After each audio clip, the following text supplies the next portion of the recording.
Do you wave your terrible towel when Renegade plays? Reach for a tasty cake when JJ shouts, "He scores!" Does the sound of an F1 engine make your heart race?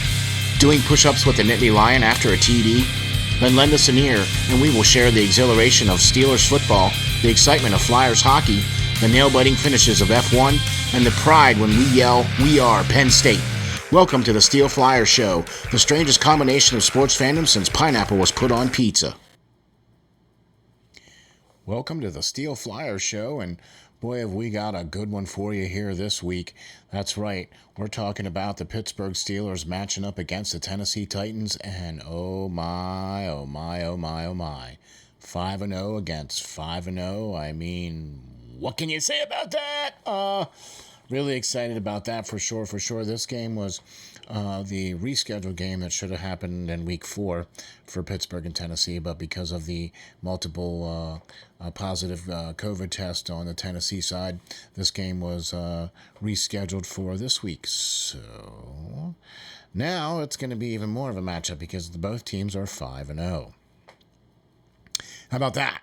So, first thing we're going to get into is a little bit of an injury report on both teams, and then we'll get into a little bit of a prediction, and we'll go from there, and we'll see how it pans out, right? So we'll go from there. So let's start off with Tennessee.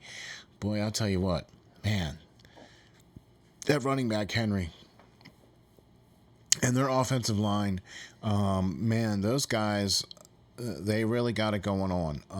I don't care what anybody says about the Browns' rushing attack.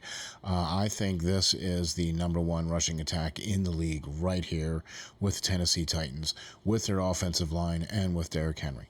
I mean, you just can't get away from that. 225 yards last week, multiple touchdowns. I mean, you have to game plan for this gentleman, and I believe that Pittsburgh's defense is going to match up very, very well with this. I think it's going to make Tennessee Titans be one-dimensional. I think that it's going to force Tannehill to beat us. And that's exactly what I'm looking to do here with this, especially with our defense. Look, there's no way we're going to be able to stop everything, and there's no way we're going to be able to stop all of it. But we need to be able to at least not break. Bend but not break. That's the old adage.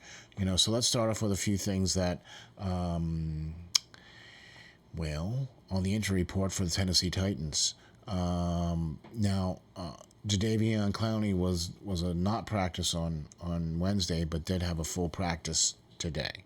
Okay, so we're expecting him to come and be a major factor in this game, especially on the defensive side. They did have their tackle, Isaiah Wilson, did not practice with an illness again on Thursday. That does not bode well for him, especially if you don't practice on Thursdays. Usually you're not. You know what I mean? But that's how that goes. Daquan Jones was at full practice today. He was limited practice yesterday.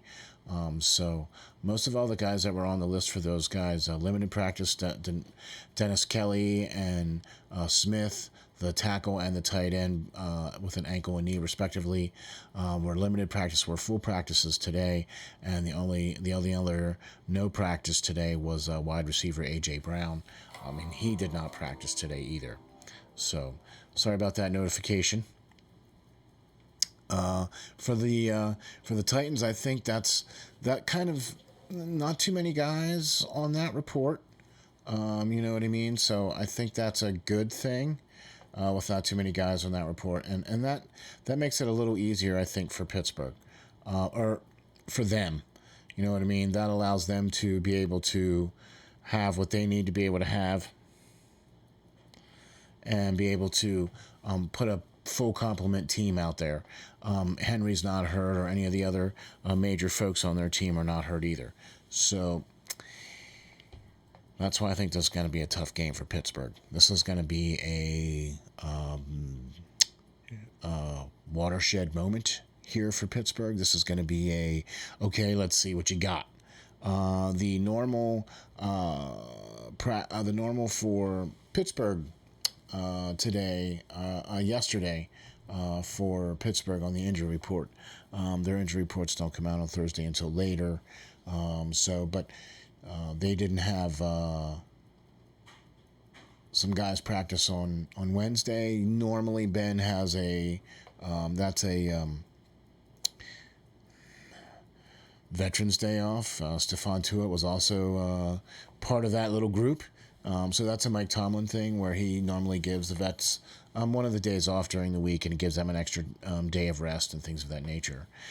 So we did have Dante Johnson coming back from an injury, so full practice with him. So that bodes very, very well as well that he's coming back.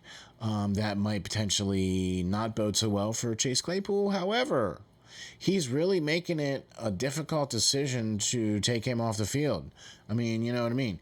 He's not the best route runner in the whole world right now. I mean, he's still young and he's still learning and he's still getting there. And I think he will be one of the great receivers out there as far as that's concerned, and all he needs to do is just hone his game. He's a very young man, and he's got a lot of learning to do, but boy, has he got a lot of skill and a lot of talent. So I'm looking for good things from him, at least in the future. But Juju did not practice because of a knee, and then Dante Johnson did come back from practice, so that's good as well too. DeCastro with limited practice, coming back from not practicing and missing a game last week. And that's also the deal with Dante Johnson, missed the game last week. So having him back at full practice with his back injury, that's really great news too. So having a guy coming back, great. Having another guy coming back, DeCastro, that's great too. Really, really, really sad news. Devin Bush will be out for the remainder of the season. He received ACL reconstructive surgery this past week. So prayers up to you, Devin. Up and comer. Man, I really liked his game. Very fast, very good player. He's definitely going to be missed. And welcome to the lineup, Mr. Spillane.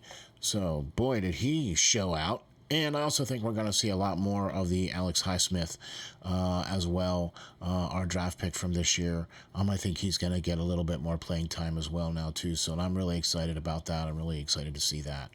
Also, Derek Watt, hamstring, didn't practice, kind of a reoccurring hamstring on that one. Marquise Pouncey didn't practice either on Wednesday, but with his foot injury as well. Some guys may be a little nicked up, but I expect most of the guys back, with the exception potentially of, depending on how bad Marquise Pouncey's foot is, and on Mike Hilton's shoulder. He was one that I didn't mention either. He didn't practice either on Wednesday, so it depends on how bad his shoulder is, and also Derek Watt, as to their participation level coming in for the game on Sunday. So either way you slice it, it's going to be a pretty tough game. I think this is going to be definitely a game that's going to be won in the trenches. It's going to be our rushing attack against their rushing attack, their offensive line against our defensive line, our offensive line against their defensive line. Who's going to win the battle of attrition? Who's going to win the battle in the mud? Who's going to be, who's going to take care of things when it needs to be taken care of? I think Ben is going to rise to the occasion on this. I think the Pittsburgh Steelers offense is also going to rise to the occasion on this as well, as Tennessee has been a little bit suspect, as Pittsburgh has been as well too, on some plays. But I think our defense is starting to tighten up a little bit now. We're starting to get more into a rhythm and into a groove, and we're starting to limit those number of large plays. We didn't have any of those major plays like that against Cleveland this past week, so that bodes well for our defense. That just goes to show you that Kevin Butler's tightening things up a little bit too, and that's good. And guys are starting to play with each other a little bit better and more, and you know what I mean. So we are going to miss Devin Bush. That's going to be a tough little one there to deal with. But I think we have some guys that are going to be the next man up. The standard is a standard. That's how that's going to go. Guys, I don't know about this one. when this was originally predicted back when we were earlier in the season, I was expecting the Tennessee to not be as good as they were, and Pittsburgh to be able to play and take this game. I'm looking for Pittsburgh to win this game. I think this is going to be one of two games. It's either going to be a knockdown, drag out, who's going to win the battle of turnovers, who's going to win the battle of who's got the ball last, who kicks the most field goals. It's going to be one of those ugly games, or it's going to be a shootout where you're going to see Roethlisberger just lighten it up against Tannehill, and we'll see how that goes. So I'm going to say this. I'm going to say Pittsburgh 21, Tennessee 17. There you go. That's what my prediction is. And man, I'm telling you what, either way, it's like this is going to be a really good game. Look forward to Sunday at 1 o'clock on the YouTube channel. We'll be calling the game live once again, and you don't want to miss that, so stay tuned for that. Please hit the like and subscribe. Let me know what you think. Would love to get into it with you on this. Leave a comment or anything like that. Let me know what you think. This is SteelFlyers, and you can find all my great stuff on www.steelflyers.com. And you can check me out on Twitter, like it says there across the top, at SteelFlyers52 on Twitter. Once again, remember, guys, stay safe, stay strong, and hang tough.